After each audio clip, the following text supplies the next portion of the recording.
This is Flyingwolf on healthcare. Again, this might be my last time because I'm extremely tired. Again, Flyingwolf on healthcare. And I don't know what you saw in my last videos. I don't know how many of them got published. Some of them didn't. So I'm going to go over very briefly what I spoke about in those other videos. I've written them down so I don't forget what I'm saying. Now, the Senate bill, that's the Gang of Six, the Senate Financial Committee, that bill is one of five, though, going through the House and Senate. Features no public option. Also features a mandate for every human being in the U.S. to buy health insurance at the private corporation's unregulated rates. It was written by Senator Max Baucus, who's a so-called Democrat from Montana, and for this he got stimulus money to upgrade two border crossings between Montana and Canada, crossings that got less than 5 cars a day. For that political prostitution, the man who calls himself a Democrat sold off our public option. He says he's a blue dog, so he can do it. But also mentioned in previous videos how public option could be paid for. The media is only barely catching up to this. The first method was to take away George W. Bush's tax cuts for the rich. That could give us at least $500 billion a year, maybe more, probably more. I did very fundamental calculations on that. We got past the $6 billion. I let it go. Now the other way to pay for public option is a penny tax on a 12-ounce can of soda. Statistics have shown that people in the U.S. drink on the average of 1.5 to 2 cans of soda a day. Go ahead, you can afford that penny. Think of it as insurance against diabetes too. And don't believe those stupid ads about we need to feed our family soda. No. If you're poor, you don't need to feed your family soda. Juice is one thing.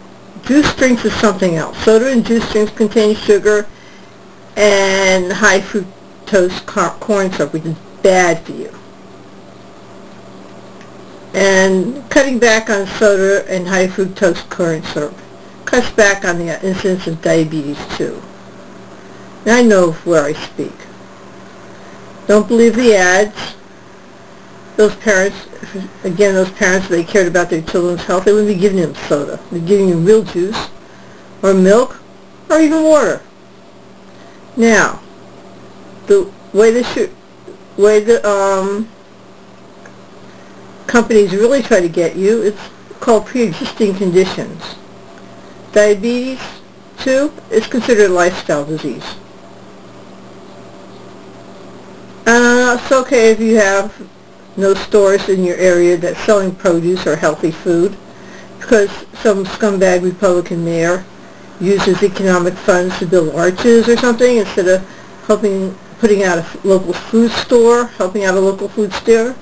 Well, you're going to be stuck for fresh produce because convenience stores don't carry any, and most of the little farm things or farm days or farm things aren't open after October because the produce you get isn't coming from this country. Other pre-existing conditions that will raise your rates or cause you to be cut off altogether is acne. Go figure. Having a baby. Hey, CEOs, your mother had a baby. Having had an abusive husband. Now, it's another thing of blaming the victim on the crime. Blaming the victim for the crime. Okay, just being a woman. Again, CEOs, your mother. Also, jobs like deep sea fishing. Oops, there goes all the Discovery shows. People who fix electrical lines and cable. And who you got to call the next time your power goes out? War correspondent. There goes CNN. And also things like axemen, oilmen, and any other job that's rough enough to get its own TV show. I think postal workers are in there somewhere too. Now, people who should be considered for pre-existing conditions is anybody who listens to hate radio. I mean, they're the kind of people who would go out and start a fight for nothing. They think that you're anybody who listens to Fox News, you know. Plus they start fights, like I said. They already believe the U.S. sovereignty is compromised by someone from another planet or another country. So why not consider that healthcare opposition? People who wear tea bags on their heads, or anybody who has a tattoo of Hitler's, a swastika. Okay, the big CEOs, that's my dog, big CEOs are spending over $600,000 a day to fight against healthcare. So you know that public option for healthcare is the way you want to go. Now, they make fun of people like Nancy Pelosi and Harold Reid because they are for public health care, public option health care, but those people don't care about you.